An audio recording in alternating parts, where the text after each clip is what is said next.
Chủ đầu tư ở Phú Cường chọn những dòng cây choi cây lỡ để trồng sinh thái có trái ăn ngay ha quý bà con. Đây thì hôm nay bên em sẽ lên xe cho chủ đầu tư nè.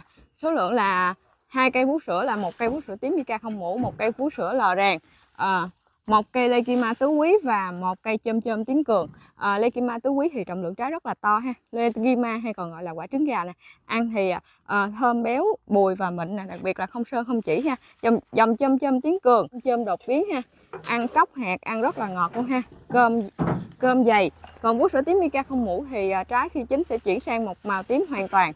Một màu tím hoàn toàn thì quý bà con có thể lột vỏ ra, quý bà con có thể ăn được cái phần nhân thịt tím nè.